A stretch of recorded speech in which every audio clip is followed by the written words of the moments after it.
C'est quoi la chose la plus importante dans les dons? L'amour. L'amour est plus grand que les dons. Paul ne dit pas aspirer pour dons, il dit non, recherchez l'amour, aspirez aussi aux dons.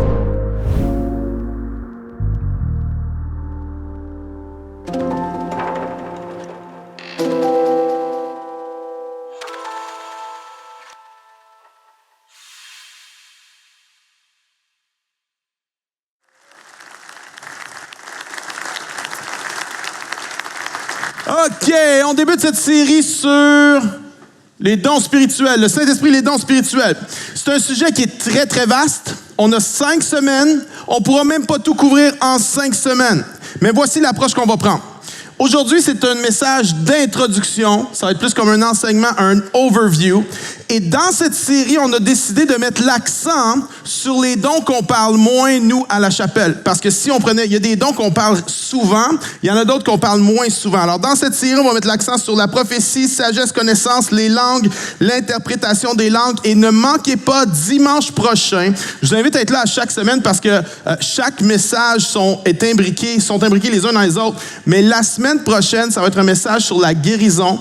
Et on veut prendre le temps de prier pour les malades. Alors, si vous êtes malade et si vous connaissez des gens qui sont malades, amenez-les ici la semaine prochaine. On va prier pour les malades. Aujourd'hui, overview, introduction. Nous allons être dans la première épître de Paul aux Corinthiens, chapitre 12 à chapitre 14, qui est son grand speech sur les dons spirituels. Mais juste avant, un peu de contexte sur c'est quoi l'Église de Corinthe. C'est une église fondée par l'apôtre Paul vers l'an 50. Paul a été là 18 mois, il a démarré l'Église, puis après ça, il a continué ses voyages missionnaires. Mais Paul leur écrivait pour les encourager, mais aussi pour les cadrer, pour les instruire. Et à peu près 4 ans après avoir fondé l'Église de Corinthe, Paul va écrire aux Corinthiens la première épître aux Corinthiens. Et ces gens-là étaient bien sûr nouveaux dans la foi, mais souvent très, très, très immatures. Il faut dire que la ville de Corinthe n'aidait pas pour la maturité des gens dans l'Église. C'était une culture qui recherchait le prestige. Ça amenait de la rivalité. Une culture de sexualité permissive qui amenait de l'immoralité. Une culture d'attrait pour une spiritualité spectaculaire qui amenait du mysticisme. Une culture de compétition qui amenait de la comparaison. Et une culture individualiste qui amenait un manque d'amour dans l'Église. Je me dis, ça ressemble un peu à une société moderne, post-chrétienne, occidentale. Ça nous ressemble.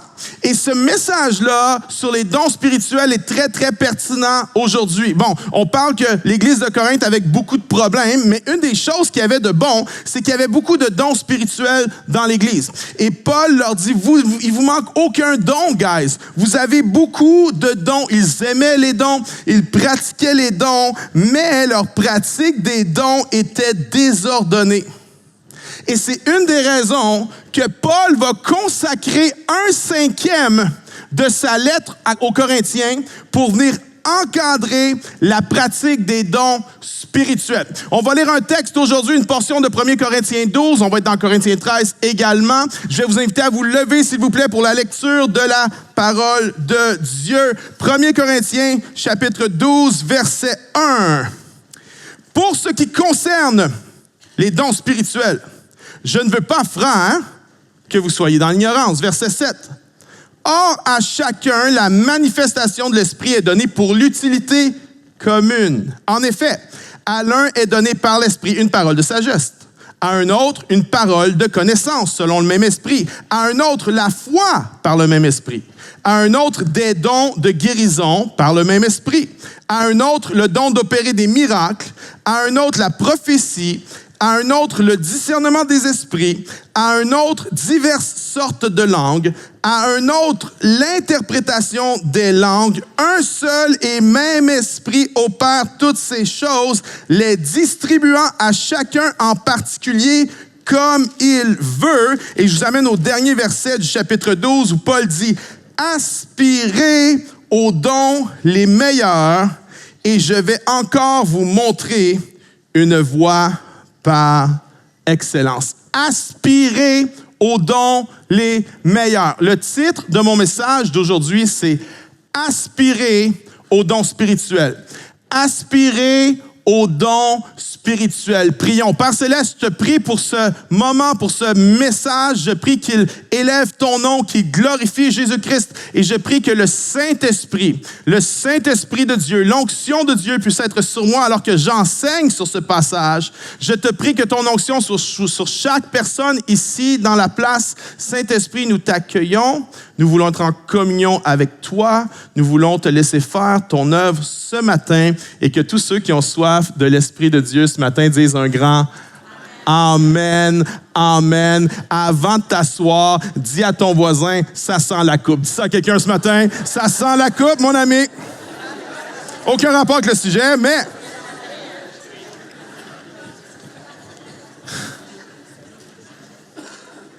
Les Corinthiens avaient beaucoup de dons, mais leur pratique...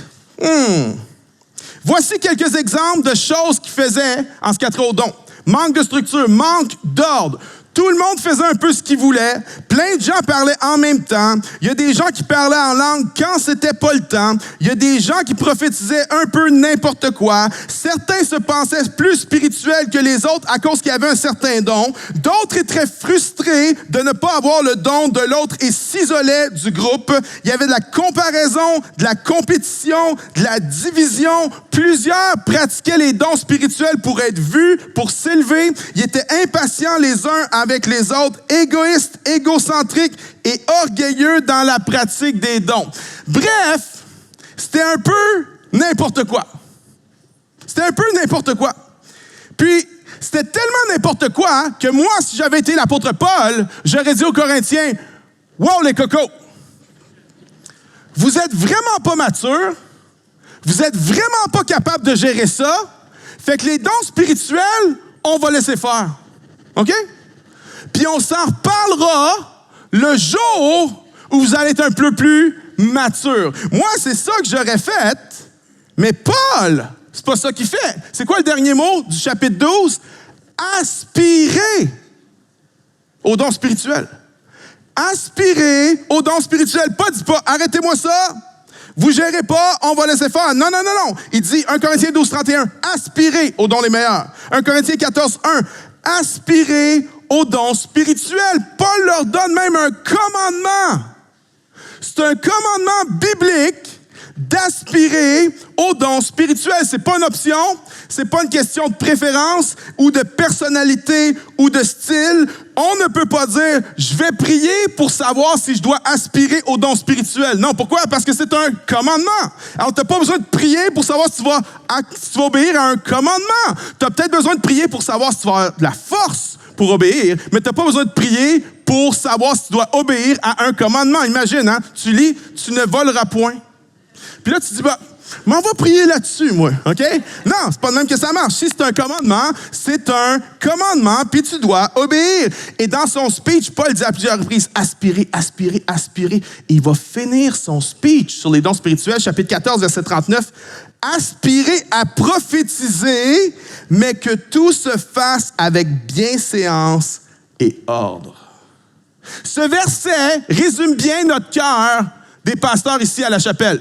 On veut que notre congrégation et nous-mêmes, on aspire aux dons spirituels, mais que tout se fasse avec bienséance et ordre. Peux-tu entendre amen? Amen. Voici une définition des dons spirituels. J'ai travaillé dessus toute la semaine, puis je suis pas mal content. OK? Les dons spirituels sont des dons de la grâce de Dieu distribués par le Saint-Esprit afin de nous habiliter ça veut dire nous rendre capables, afin de nous habiliter à édifier son Église et à accomplir sa mission dans le monde. Les dons spirituels sont des dons de la grâce de Dieu, distribués par le Saint-Esprit afin de nous habiliter à édifier son Église et à accomplir sa mission dans le monde. Et dans cette définition, ça vient répondre à plusieurs questions. En voici 4. La première, c'est quoi les dons spirituels? Les dons spirituels, c'est une grâce que Dieu nous accorde. Le mot grâce veut dire don. Une grâce, un don, c'est une faveur imméritée. Et lorsqu'on parle de la grâce avec les chrétiens, souvent on pense la grâce pour le salut. Hein? C'est par grâce que vous êtes sauvés, par le moyen de la foi. C'est pas par les œuvres afin que personne se glorifie. On pense à ça. Quand on pense grâce, on pense salut. Certains, quand on pense grâce, on pense à la grâce, on pense à la sanctification. La grâce de Dieu a été manifestée. Et cette grâce nous permet de renoncer à l'impiété. Tite 2, verset 12. Grâce, salut, grâce, sanctification. Mais très peu de gens réalisent que la grâce, c'est ce qui est à l'origine des dons spirituels. Romains 12, 6. Mais nous avons des dons différents, des dons spirituels, selon la grâce qui nous a été accordée. Il y a une connexion entre les dons de Dieu, les dons spirituels, et la grâce de Dieu. Le mot grâce, dans le grec, c'est le mot charis. OK? Le mot don spirituel, dans le grec, il y a plusieurs mots, mais le mot le plus utilisé dans le Nouveau Testament, c'est le mot charisma. Voyez-vous la connexion entre les dons, les charismas, et la grâce, les charismes. C'est quoi les dons spirituels? C'est une grâce surnaturelle. C'est une faveur surnaturelle. Numéro 2, qui les distribue? Réponse, le Saint-Esprit, au verset 11. Un seul et même esprit opère toutes ces choses, les distribuant à chacun en particulier comme il veut. C'est le Saint-Esprit qui décide, il donne quoi à qui. Tu peux pas décider, moi, voici mon don. Non, tu peux pas décider ça, c'est un don. Ça t'est donné. Maintenant, tu dois aspirer aux dons.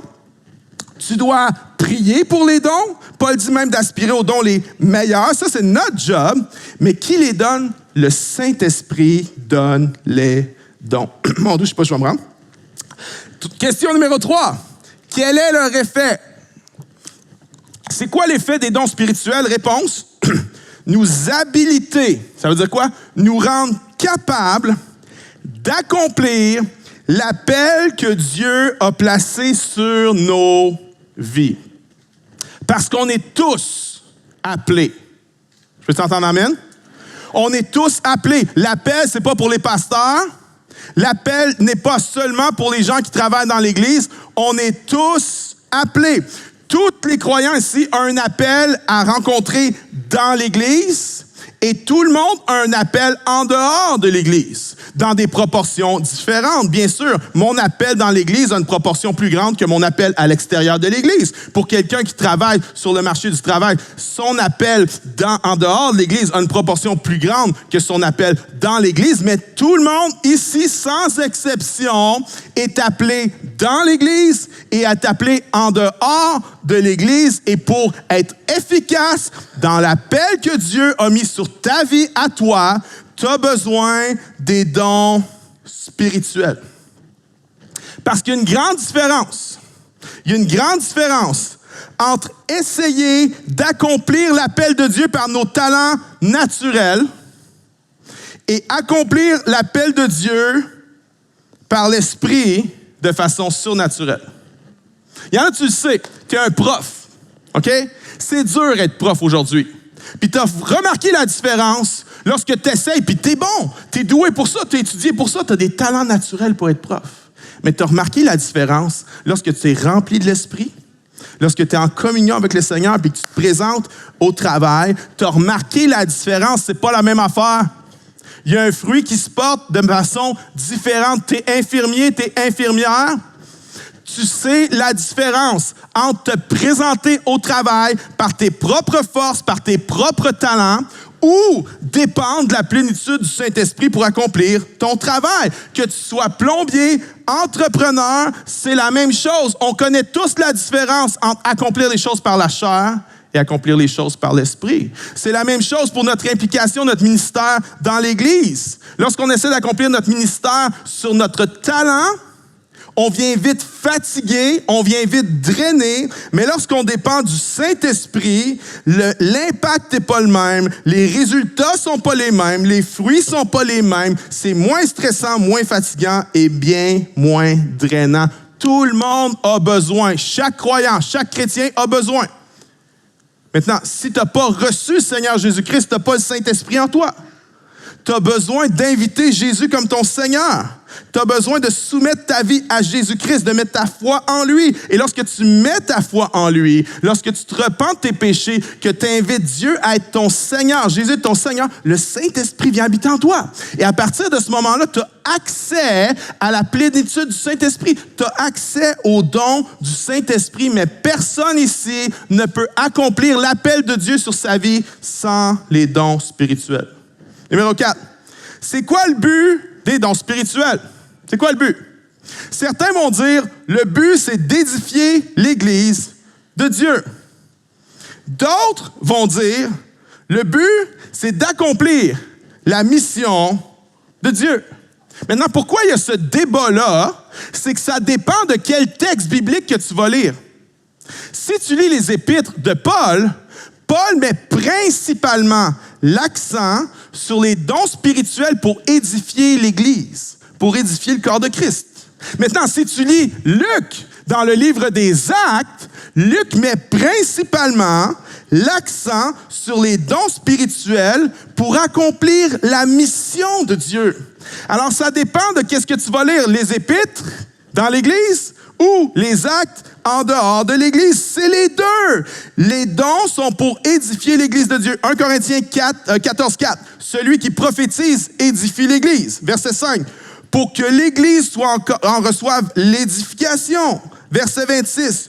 Que tout se fasse pour l'édification. Édification de l'Église, mais tu lis les actes, c'est rempli de prophéties, de paroles de connaissance, de paroles de sagesse, c'est rempli de guérison, et tout ça est principalement, pas exclusivement, mais principalement dans les actes pour faire avancer la mission de Dieu. Et on veut dans cette série parler des deux. On veut pas dire, hey, les dons spirituels, c'est juste pour se bénir entre nous autres. Non, c'est pas juste ça. Oui, c'est pour s'édifier. Mais les dons spirituels, c'est aussi pour la mission de Dieu. Et on va parler de ces deux aspects-là dans cette série-là. OK, première question, c'est quoi les dons spirituels? Une grâce surnaturelle. Qui les distribue? Le Saint-Esprit. C'est quoi leur effet? Nous habiliter, nous rendre capables d'accomplir l'appel de Dieu. C'est quoi leur but? Édifier l'Église et accomplir la mission de Dieu. Alors, je reviens à ma définition. Les dons spirituels sont des dons de la grâce de Dieu distribués par le Saint-Esprit afin de nous habiliter à édifier son Église et à accomplir sa mission dans le monde. OK, maintenant, exemple de dons spirituels. Dans le Nouveau Testament, il y a 5 listes de dons spirituels. Il y en a 2 dans 1 Corinthiens 12, une dans Romains 12, une dans 1 Pierre 4 et une dans Éphésiens chapitre 4. Et dans ces 5 listes, il y a 22 dons différents qui sont mentionnés. Je les ai regroupés dans un tableau, dans 4 catégories. On peut dire que les 23 dons spirituels mentionnés dans le Nouveau Testament peuvent être classés dans ces 4 catégories. Première catégorie, c'est ce qu'on appelle les ministères de la parole. OK? L'enseignement, l'encouragement, l'exhortation, c'est la même chose. Les paroles de sagesse et les paroles de connaissance. Il y a un deuxième groupe qu'on appelle les signes. Ça, c'est des signes qui étaient qui sont pour attester la prédication de l'Évangile, la prédication de la bonne nouvelle. Guérison, miracle, langue et interprétation des langues. Il y a une autre catégorie qui s'appelle des dons de service. Et il y a beaucoup de dons différents dans cette catégorie-là. Un don de foi, par exemple. Bon, certains l'auraient plus mis dans les signes. Il y a plein de... C'est des catégories qui sont... C'est jamais des silos, là. C'est toujours... Parfois, c'est enchevêtré l'un avec l'autre. Mais la foi, le service, quelqu'un qui a un don de servir. Générosité, qui est un don. Gouverner, administrer. Secourir, aider. Ça, c'est quoi le don de secourir? Le don d'aider, c'est ceux qui sont vraiment ceux qui veulent aider les démunis, ceux qui veulent aider les miséreux, les pauvres. Le don de présider ou le don de leadership, c'est la même chose. Le don de l'hospitalité, la miséricorde, la compassion, ça, c'est quoi? C'est des gens qui ont le don de ressentir la souffrance des autres et d'être avec eux dans leurs difficultés. Discernement des esprits, discerner si quelque chose vient de la lumière ou si quelque chose vient des ténèbres. Puis, il y a les dons, une autre catégorie qu'on appelle des dons ministères. Ministère d'apôtres, de prophètes, d'évangélistes, de pasteurs, de docteurs ou enseignants, c'est la même chose. 23 dons spirituels dans 5 listes différentes. Il n'y a aucune liste qui est pareille. Elles sont toutes différentes. Et la question, c'est, est-ce que ça, c'est tous les dons ou il y en a d'autres? La plupart des commentateurs bibliques pense que ce ne sont pas des listes exhaustives.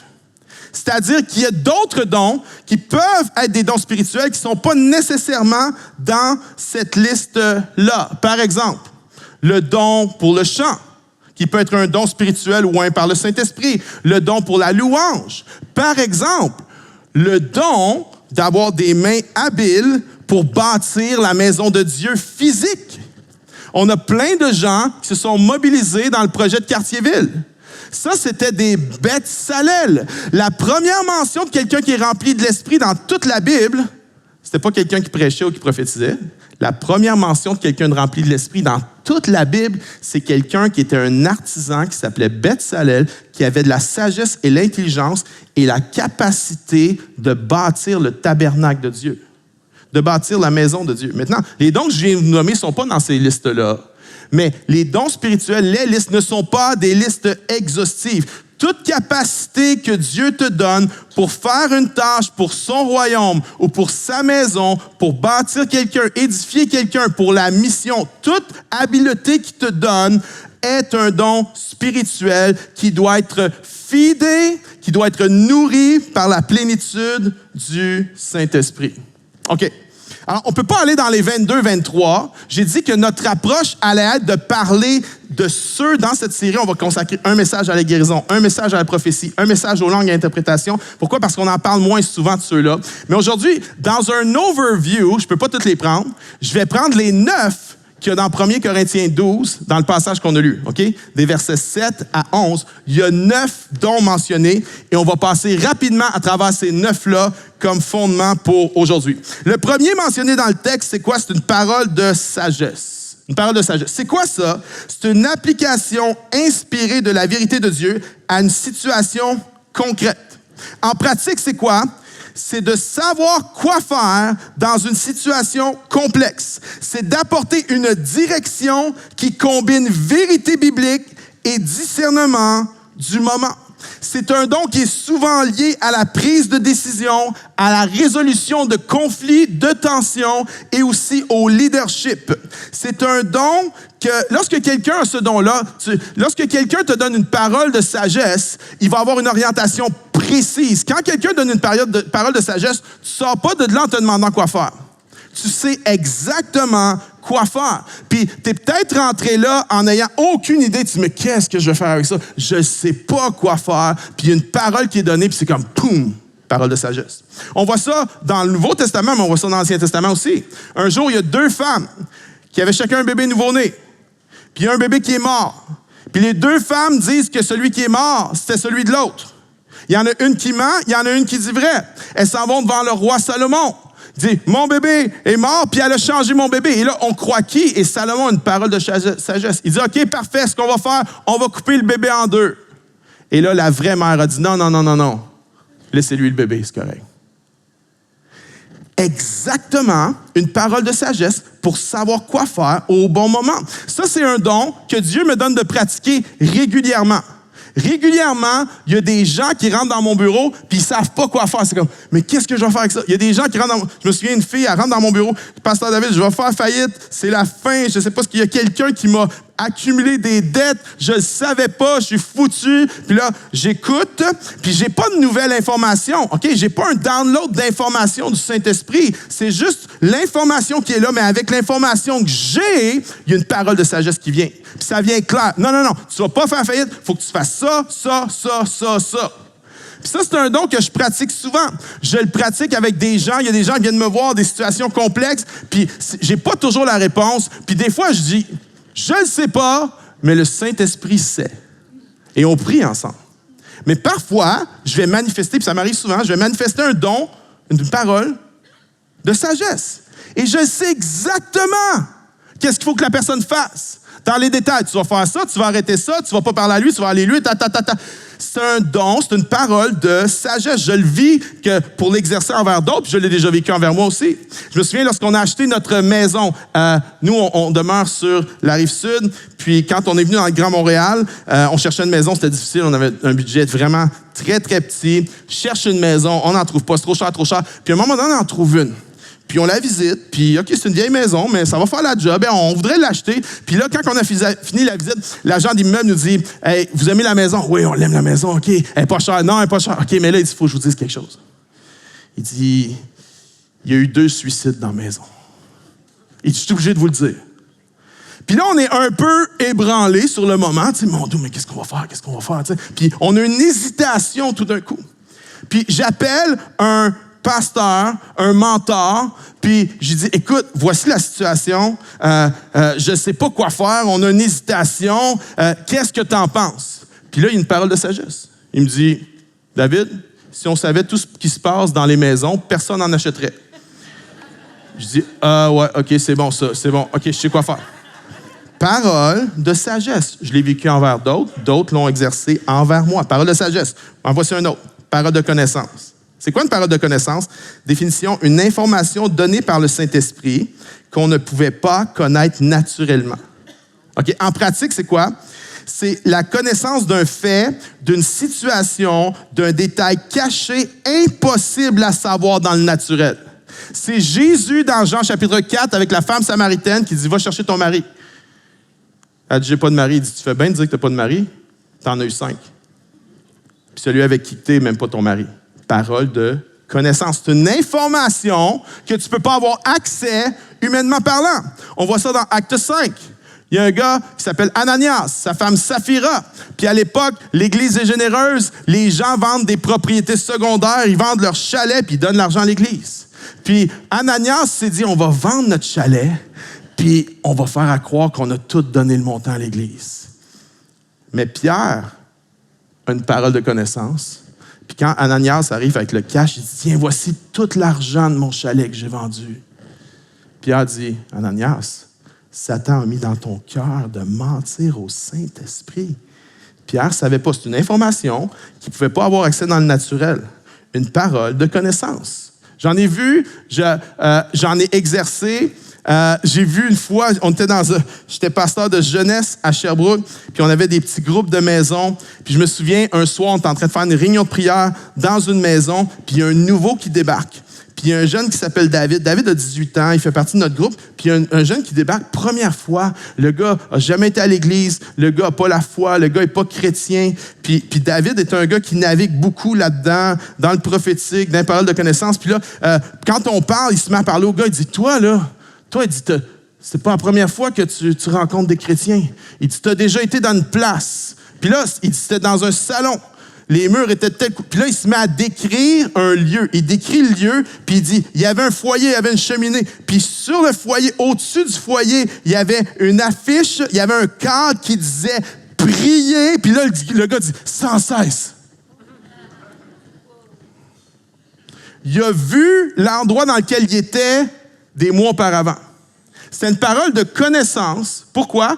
Parce que Dieu voulait shaker ce jeune-là. Dieu voulait dire à ce jeune-là, « Hey, je suis là, tourne-toi vers moi. » C'est une parole de connaissance. Maintenant, autre don, le don de la foi. Le don de la foi, c'est quoi? Une capacité donnée par l'Esprit de croire Dieu de manière exceptionnelle pour une situation précise. Quand on parle du don de la foi dans 1 Corinthiens 12, on ne parle pas du don de la foi pour le salut que tous les chrétiens ont. Okay? Oui, la foi est un don qui nous est donné pour le salut. Mais là, ici, on parle d'un don de foi pour une situation spécifique. Ce n'est pas de la présomption, ce n'est pas de la pensée positive, c'est une foi amplifiée pour une situation précise. Lorsqu'un chrétien reçoit un don de foi, c'est pas pour regarder les autres de haut. Lorsqu'un chrétien reçoit un don de foi, c'est pour lui permettre de persévérer dans la prière, même quand ça semble impossible. Et c'est pour lui permettre de fortifier la foi des autres qui sont peut-être fatigués de prier puis qui se disent que peut-être ça n'arrivera jamais. Ça, c'est un don de foi. On a fait notre projet à Cartierville. On a terminé les rénovations récemment. Il y a encore des travaux à faire, mais au moins, on a ouvert notre chapelle et tout ça. Puis il y en a, vous vous souvenez, à l'automne dernier, automne 2025, on avait un trou de 900 000, puis il fallait qu'il y ait une intervention de Dieu. Puis, j'ai rencontré ce gars-là qui s'appelait Zach dans un endroit. C'était fou, là. Puis là, Zach a dit, on va faire un match challenge. Je vais donner 450 000. Si l'Église donne 450 000, OK? Vous connaissez cette histoire-là. C'est un don de générosité, by the way. Zach, il a un don de générosité. Mais voici mon point. Je vous dis pas tout, OK? Parce que ça, c'est septembre 2025. Je disais, Seigneur, il manque 1 million. Mais en septembre 2024, je disais, Seigneur, il manque 1 million. Parce qu'on était proche d'arrêter les travaux. L'argent sortait, mais l'argent rentrait pas. Puis, je ne ressentais pas que je devais venir devant vous avec dire, guys, on a besoin d'1 million de plus. Tout le monde était généreux, tout le monde était à fond. Puis, je me disais, non, c'est pas le temps. Puis, j'ai eu un contact avec un pasteur que vous connaissez. Le pasteur Craig a déjà prêché ici. Puis, j'ai dit, Pasteur Craig, est-ce que votre Église pourrait faire un gros don? Un gros don pour nous. Il dit, on va penser à ça, on va réfléchir à ça. Puis j'ai entretenu cette conversation-là avec lui pendant quelques semaines. Puis au bout de la semaine, il a dit, au bout de quelques semaines, il a dit, ouais, David, c'est bon, on va faire un gros don pour vous, la chapelle. J'ai dit, OK. Alors, j'ai été avec les pasteurs, puis le staff, puis j'ai dit, guys, on va prier pour 1 million. OK? 1 million. Maintenant, j'étais convaincu. J'ai dit, guys, ça va être 1 million. Mais il faut prier pour s'en emparer. Puis j'ai pas parlé de montant avec le pasteur. J'ai pas parlé de montant avec lui, mais puis je me dis, hey, 1 million. Puis là, les autres pasteurs, ils étaient là, ouais. Mais entre eux autres, ils se parlaient, puis ils se disaient, ouais, Dave, il met la barre trop haute. 1 demi-million peut-être, mais 1 million, pas sûr. Puis je disais, guys, puis je le disais au staff presque à toutes les 2 semaines, à tous les mois, faut prier pour 1 million, faut prier pour 1 million, faut prier pour 1 million. Et quelques mois plus tard, je me souviens quand j'ai eu l'appel avec le pasteur Craig, il dit, David, on va vous donner 1 million de dollars. 1 million. C'est fou, là. Maintenant, cherche pas le million, il est dans les rideaux, il est dans le plâtre, il est dans l'électricité et la plomberie à Cartierville. Mais le point, c'est quoi? C'était un don de foi pour une situation précise. Puis le don de foi, t'es pas accordé de dire hey, aux autres, « Hey, guys, ayez la foi, là, voyons donc, vous manquez de foi. » Non, il t'est accordé pour que tu puisses encourager la foi des autres. Puis que tu puisses les encourager à persévérer quand eux autres, peut-être, ils sont fatigués de prier. OK? Autre don, mentionné dans cette liste-là, don des guérisons. Ça dit dans le verset 9, à un autre, des dons de guérison. Oh, des dons, pourquoi pas un don? Définition des manifestations du Saint-Esprit par lesquelles Dieu apporte une restauration physique, émotionnelle ou parfois spirituelle à une personne malade ou souffrante. Des dons spirituels, des dons pluriels, guérison plurielle. Pourquoi des dons? Pourquoi pas un don? Il y a plusieurs écoles de pensée. L'une d'entre elles, et je crois dans les deux, l'une d'entre elles, c'est que le don de guérison, les dons de guérison, c'est pas quelque chose que tu peux manufacturer comme ça, là. C'est pas quelqu'un qui a toujours la capacité de guérir. Non. C'est un don que Dieu t'accorde sur le moment. C'est pour ça que ça dit des dons de guérison. Par contre, nous, on ne sait pas quand Dieu veut nous l'accorder. Fait que notre responsabilité, c'est de prier avec foi pour les malades. Ça, c'est notre responsabilité. Mais c'est des dons de guérison. Puis il y a une autre école de pensée qui dit c'est des dons de guérison parce que dans la pratique, on a souvent remarqué que Dieu donne à certaines personnes une faveur spéciale pour une guérison dans un certain domaine. J'ai déjà rencontré un pasteur, Dieu lui avait accordé une faveur pour les gens qui étaient atteints de surdité.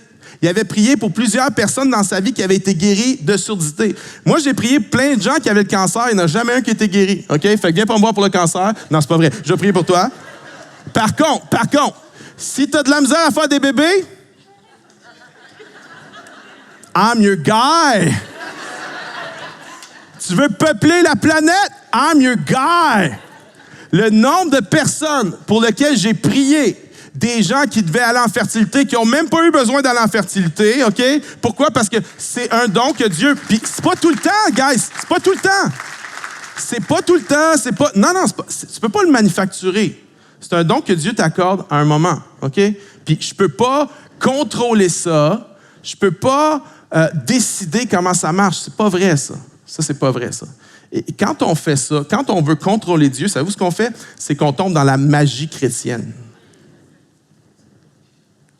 On tombe dans les sciences occultes chrétiennes. Parce qu'il n'y a plus de soumission à la volonté de Dieu. Mais le don de guérison existe. Il y a la famille Martel, mes amis qui sont dans mon 5 à 7. Leur fille Karine, là, à 1 an, elle est condamnée, la petite. C'est terminé. Elle est aveugle d'un œil, cancer hyper agressif. Ils font rêve d'enfant, paye à toute la famille un voyage à Disney. C'est fini, c'est la fin. Mais Karine, aujourd'hui, elle a 35 ans. Elle a un enfant, elle est en santé, elle est en vie, elle n'a plus de cancer depuis des années. C'est des miracles de Dieu. Les médecins l'appellent mon miracle.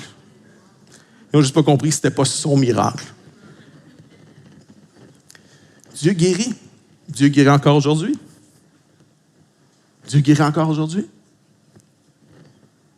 Mais c'est un don. On ne peut pas manipuler Dieu. Autre don. Don d'opérer les miracles. C'est quoi ça? Guérison, miracle. OK, voici la nuance. C'est une intervention surnaturelle qui dépasse les lois naturelles. Don d'opérer les miracles, ça peut être quelqu'un qui Dieu utilise pour faire une résurrection. On voit ça dans le livre des Actes, où Pierre va ressusciter Tabitha. Ça peut être aussi un miracle sur les éléments naturels. Moi, je n'ai jamais vu ce don-là, moi-même, de mes yeux, mais mon père qui est assis là l'a vu.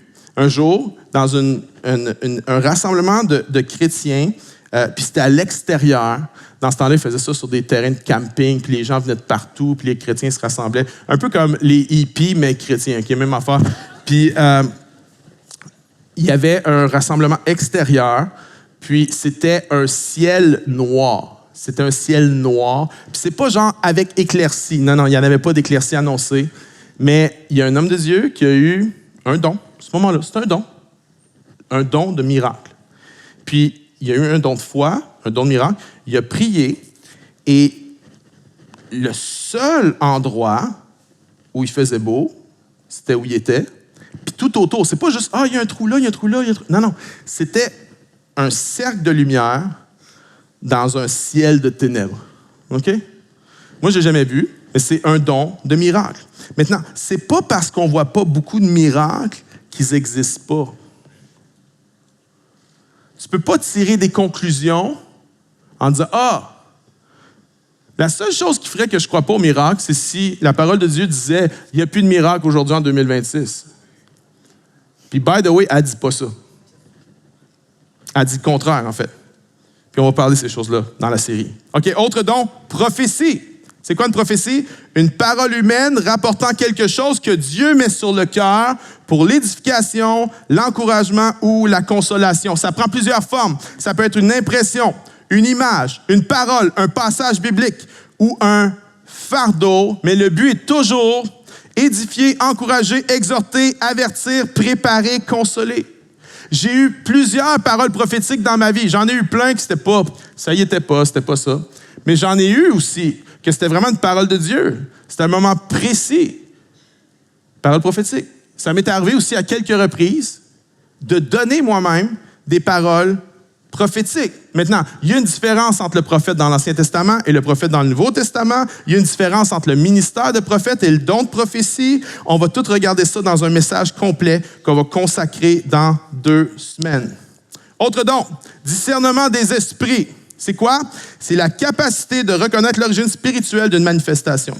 Dans Acte 16, il y a une servante qui est là, puis la servante est possédée d'un esprit malin, mais elle dit des choses qui sont vraies. Elle dit de la vérité, mais est animée par le malin. Et Paul a le don de discernement des esprits, et Paul a vu que cette servante-là était animée par le malin. Le don de discernement, c'est la capacité de faire la différence entre ce qui est de Dieu, ce qui est du diable et ce qui est de la chair. Parce que le monde attribue plein d'affaires au diable que c'est la chair. Le monde attribue plein de choses à Dieu que c'est le diable. Et une personne qui a le don de discernement, puis c'est pas toujours, c'est un don aussi. J'ai ce don-là, mais je ne l'ai pas tout le temps dans toutes les situations. Mais c'est un don que je pratique régulièrement. Les gens, il y a quelqu'un, il y a quelque chose, puis la personne dit, hey, tout le monde fait « Hey, c'est extraordinaire! » Puis moi, je suis comme Non. Non, c'est pas extraordinaire. Non. Il y a un discernement que Dieu parfois donne. Oui, ça vient avec le leadership, mais il n'y a aucun leader qui a toujours le don de discernement. On a besoin du corps, on a besoin les uns, les autres, de discerner. Ça nous permet de déterminer si c'est de la chair, de l'esprit ou si c'est de Dieu. Mais je crois aussi qu'il y a d'autres facettes à ce don-là. Il y a, par exemple, c'est arrivé il y a plusieurs années de ça, fait que paniquez pas, OK, il n'est pas à l'église. Mais il y a plusieurs années de ça, il y a un jeune homme qui est arrivé à l'église. Puis, il était là, quelques semaines, puis ça me dérangeait, ça me fatiguait. Puis, à un moment donné, je le vois, puis il se met à jouer avec une petite fille. Puis, en apparence, il n'y a rien de déplacé, en apparence, mais ça me fait non. Ça me fait non. Puis, comprenez-vous, moi, j'ai pas de preuves, là. Je peux pas aller dans la face à quelqu'un et dire, écoute, je te trosse pas. Je peux pas faire ça. Mais ce que j'ai fait, c'est que j'ai été voir la mère. J'ai dit à la mère, j'ai aucune preuve, j'ai rien de tangible. Mais en tant que ton pasteur, je te dis que ce jeune homme-là ne devrait pas jouer avec ta fille. Puis moi, je sais que j'aurais jamais impliqué ce jeune homme-là avec nos enfants, avec nos jeunes. OK? Puis je le surveillais de proche. Puis j'ai dit à une personne, je veux que tu le surveilles. Je veux que tu le watches, OK? Je me trompe peut-être, mais je veux que tu le surveilles, je veux que tu le watches. Puis la fille a dit, « Oh, c'est tellement plate que tu me dises ça. Ma fille, elle l'aime full. » Je fais, « Toi. Non, j'ai pas de preuves, j'ai rien. » Mais j'étais dessus. Puis il est parti rapidement. Il y a un don de discernement. Puis on a besoin, dans le corps de ces dons-là. C'est pas tout ce qui brille qui est Jésus. OK? L'ennemi, là, il vient pas avec des cornes pour faire peur au monde. Il vient déguisé en ange de lumière. Il s'arrange pour que ça ait de l'air de la lumière. Il s'arrange pour que ça ait de l'air de Jésus. Et on vit dans un monde où il y a une explosion du spirituel en ce moment. Il y a une explosion du paganisme en ce moment. De toutes sortes de croyances, de pratiques, d'astrologie, de magie, de witchcraft, de parler avec les morts, plein. Puis c'est fou là, sur les médias sociaux, puis les gens embarquent all-in. Il y a une soif du spirituel, OK? Mais moi, je veux dire à quelqu'un ici, si tu as soif de spirituel, il y a la lumière puis il y a les ténèbres. Fais bien attention de ne pas te faire coincer par les ténèbres. Parce que quand les ténèbres se déguisent en lumière, pour entrer dans ta vie, ils vont faire du bon, jusqu'à temps qu'ils se mettent à te donner du mauvais, puis pour te détruire. La seule vraie lumière, elle s'appelle Jésus-Christ. Et puis, tourne-toi vers lui, puis tu vas être correct avec ça.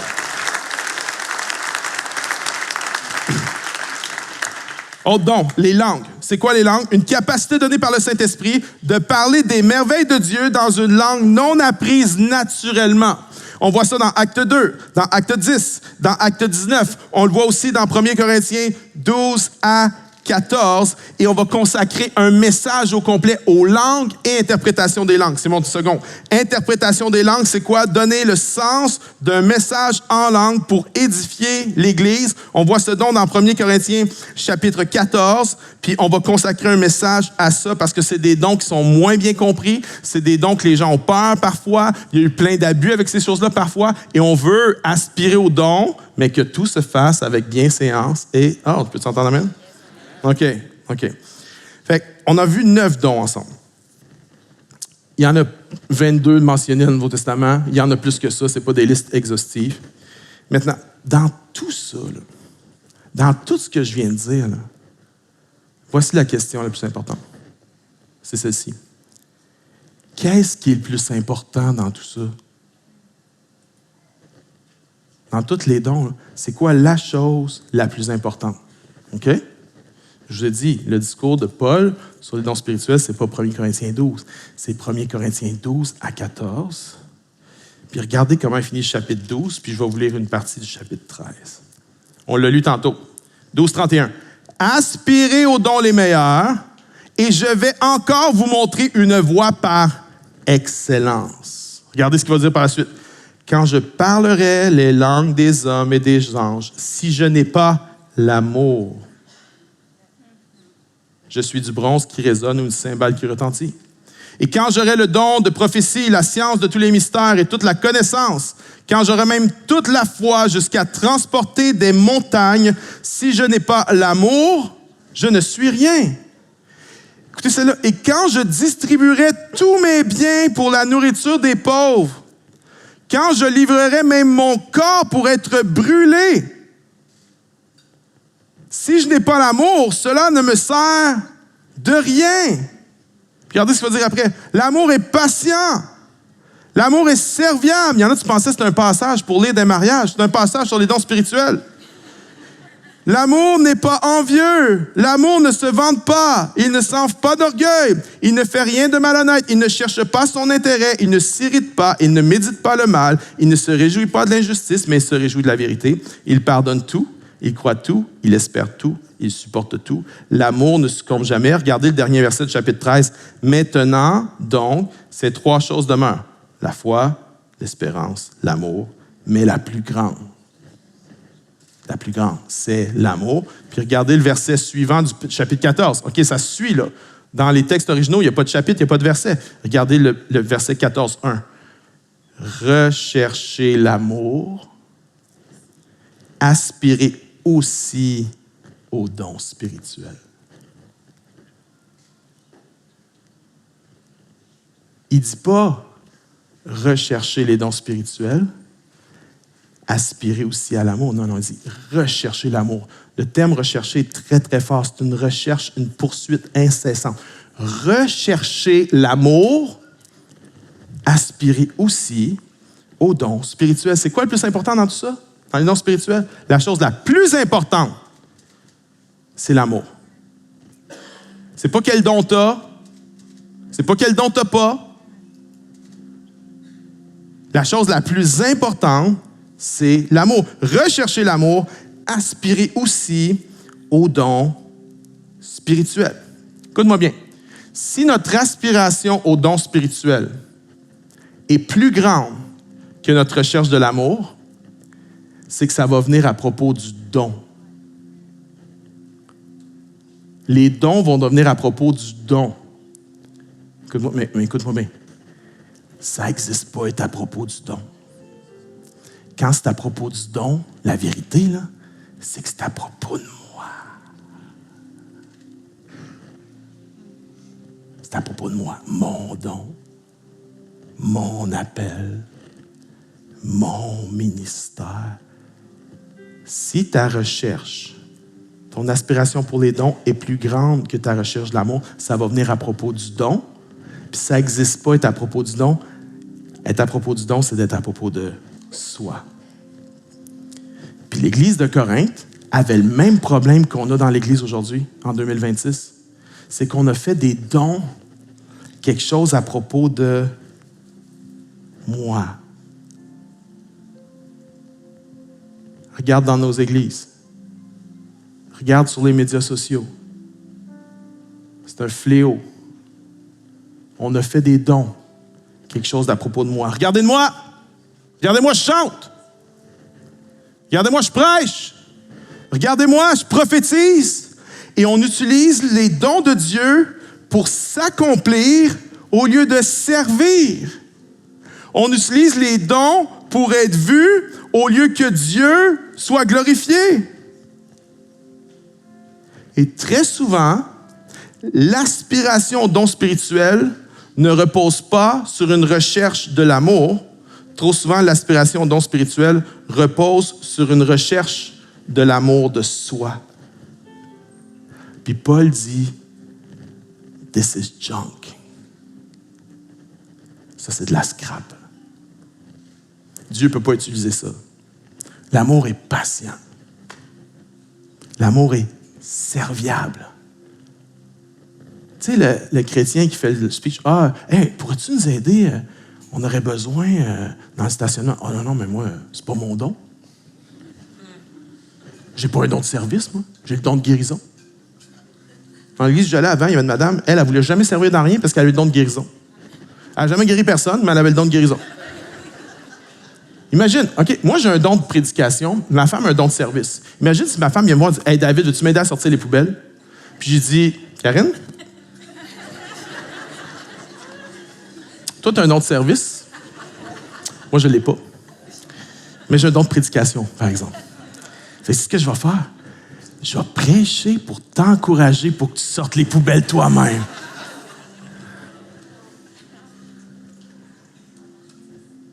On fait ça dans l'Église. Non. L'amour est serviable. L'amour est pas envieux. Il ne se vante pas, il ne s'enfle pas d'orgueil, il ne fait rien de malhonnête, il ne cherche pas son intérêt, ne s'irrite pas, ne médite pas le mal, ne se réjouit pas de l'injustice, il pardonne tout, croit tout, espère tout, supporte tout. Paul dit, si tu pratiques un don, mais que tu ne le fais pas dans l'amour, ça ne sert à rien. Hyper radical. C'est quoi la chose la plus importante dans les dons? L'amour. L'amour est plus grand que les dons. Paul ne dit pas aspirer pas aux dons, il dit non, rechercher l'amour, aspirer aussi aux dons. La pratique des dons spirituels doit toujours se faire dans l'amour, par l'amour. Puis je vais même ajouter ceci. Tu sais quoi qui active les dons spirituels? Dieu donne un don, OK? Mais tu sais quoi la chose qui l'active? C'est l'amour. Si c'est un don prophétique, là, c'est quand tu es dans l'amour qui va être activé. Si c'est un don de n'importe quoi d'autre, c'est dans l'amour qui va être activé. C'est pas ta foi qui active tes dons. Oh oui, j'ai la foi pour ça. Non. Ça prend la foi pour exercer les dons, bien sûr. C'est 3 choses demeurent. La foi, l'espérance, l'amour. Mais la plus grande, c'est l'amour qui active les dons. Puis si on veut voir plus de dons spirituels manifestés dans notre Église, pourquoi? Parce que c'est pour l'édification de l'Église. Alors, si on manifeste plus les dons dans notre Église, il va y avoir moins besoin à rencontrer parce que les besoins vont être plus rencontrés. Parce que ça ne peut pas dépendre juste d'un pasteur ou d'un groupe de pasteurs. Il faut que le corps prenne soin du corps dans des dons différents. Mais si on veut voir plus de dons spirituels en activité dans notre Église, Dieu nous donne déjà des dons. C'est quoi qui va les activer, guys? C'est l'amour. Fait que ma question en terminant, c'est est-ce que tu exerces tes dons dans l'amour? Ou si tu exerces tes talents par la chair. Est-ce que tu exerces les dons dans l'amour ou tu exerces tes talents par la chair? Tu peux faire ta job demain matin par la chair. Puis tu as un talent pour le faire. Puis ça va donner un résultat. Mais tu peux le faire par l'esprit, avec les dons de l'esprit, rempli de l'esprit, laisse-moi te dire que ça va donner un autre résultat. Tu peux être un mari, une épouse, par la chair, avec tes dons, tes talents, tes capacités, puis ça va donner certains résultats. Ou peut-être un mauvais. Mais tu peux te marier une femme qui exerce ce don-là d'époux de mari par l'esprit. Tu peux être une maman. C'est la fête des mamans aujourd'hui. Je ne sais pas s'il y a une job plus tough qu'être une maman. C'est tellement un job difficile. Tu peux être une maman avec tes talents naturels, puis arriver à un certain niveau d'efficacité.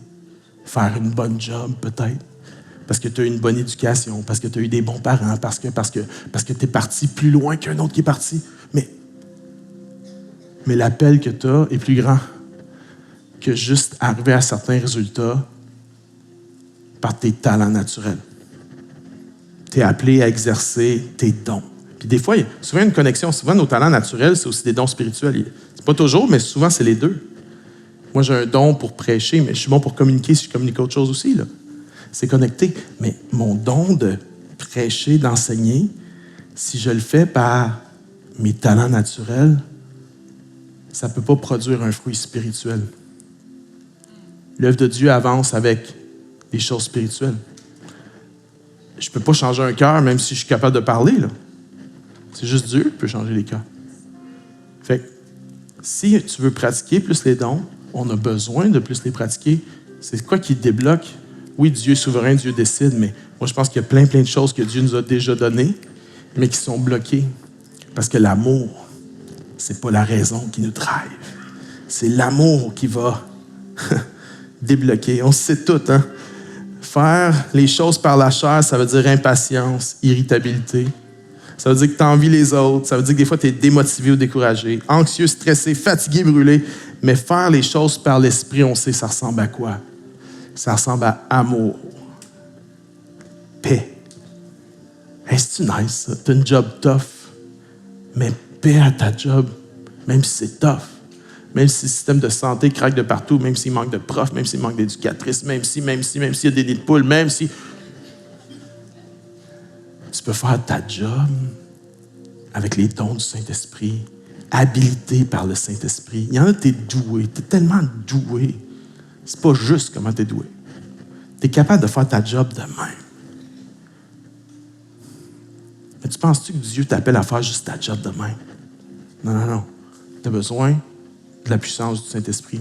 Tu as besoin de la plénitude du Saint-Esprit parce que tu n'es pas appelé juste à faire une bonne job. Tu es appelé à amener Jésus dans ce milieu-là. Puis tu as beau être bon pour faire X, Y, Z, tu ne peux pas amener Jésus, puis l'Évangile, puis la lumière sans le travail de l'Esprit. On en a besoin. Souvent, on est drainé de ce qu'on fait, on est fatigué de ce qu'on fait, mais c'est parce qu'on le fait dans la chair au lieu de le faire dans l'esprit. On dépend de nos propres forces. On se fatigue, on s'épuise. Puis souvent, c'est des choses de Dieu, des bonnes choses. Là. Hey, c'est un appel de Dieu, tu es une mère. C'est un appel de fou. C'est un appel que Dieu donne, mais tu ne peux pas l'accomplir par la chair. Puis amener ça où Dieu t'appelle à l'amener, tu ne peux pas. J'ai besoin du Saint-Esprit. J'ai besoin du Saint-Esprit. J'ai besoin d'être en communion avec l'Esprit de Dieu. Puis quand je néglige ma communion, j'ai des fuites. Je suis moins rempli. Puis à un moment donné, au lieu de marcher par l'Esprit, je marche par la chair. La fatigue embarque. Le découragement embarque. L'irritabilité embarque. Pourquoi? Parce que je ne suis pas abreuvé à la bonne source. Tu n'es pas appelé à juste faire les choses par tes talents naturels. Tu es appelé à faire les choses par la puissance de l'Esprit de Dieu. Les dons spirituels sont là pour chaque croyant, disponibles pour toi, pour t'habiliter à édifier le corps et à accomplir la mission de Dieu dans le monde. Et que tous ceux qui le veulent disent avec moi un dernier amen. Est-ce qu'on peut applaudir le Seigneur ensemble? Hey, si tu veux les dons, si tu veux l'Esprit, applaudis fort. Saint-Esprit, on veut. On a besoin de toi. Est-ce qu'on peut se lever, s'il vous plaît? C'est une introduction aujourd'hui, mais à tous ceux qui disent « J'ai besoin du Saint-Esprit. J'ai besoin de communion avec l'Esprit. » Pourquoi on vient à l'Église? Pour être en communion avec le Saint-Esprit. C'est une opportunité extraordinaire. Alors ne manque pas cette opportunité d'être en communion avec le Saint-Esprit ce matin. J'aimerais inviter tous ceux qui ont soif du Saint-Esprit, dire « J'ai besoin de ta plénitude dans ma vie, Saint-Esprit, pour accomplir ce que tu me demandes de faire. » Lève tes mains devant le Seigneur maintenant. Tous ceux qui portent beaucoup, tous ceux qui sont fatigués, découragés, frustrés, déprimés, tous ceux qui ont l'impression de porter un fardeau trop grand pour eux, alors que tu sais très bien que Dieu t'a appelé à ça. Tu peux pas prendre un congé d'être une maman, c'est ton appel. Tu peux pas te détourner du ministère que Dieu t'a confié, c'est ton appel. Tu peux pas arrêter de travailler, c'est ton appel. Et peut-être que c'est difficile en ce moment, mais l'Esprit de Dieu est là pour nous remplir, pour nous fortifier, pour nous donner ses dons et pour nous rendre capables. Saint-Esprit, on vient en communion avec toi dans ce moment et je prie qu'on puisse vraiment être remplis de ton Saint-Esprit, alors qu'on va t'adorer, qu'on va te prier. Permets-nous, accorde-nous la grâce d'être en communion avec toi et viens nous remplir et viens nous re-remplir de ton Saint-Esprit, Seigneur Jésus. Nous prions en ton nom et toute l'Église dit Amen. Mes amis, adorons le Seigneur et accueillons le Saint-Esprit. Yes, accueille le Saint-Esprit dans ce moment d'adoration. Et demande au Seigneur de venir te remplir. Merci d'avoir écouté ce message. Rejoins-nous dans l'une de nos chapelles pour vivre l'Église en personne. Chaque dimanche, on se retrouve à Montréal puis à Gatineau. C'est encore mieux ensemble, alors on t'attend dimanche. Les heures et adresses sont disponibles sur le site. Bonne semaine, puis à la prochaine! Bye!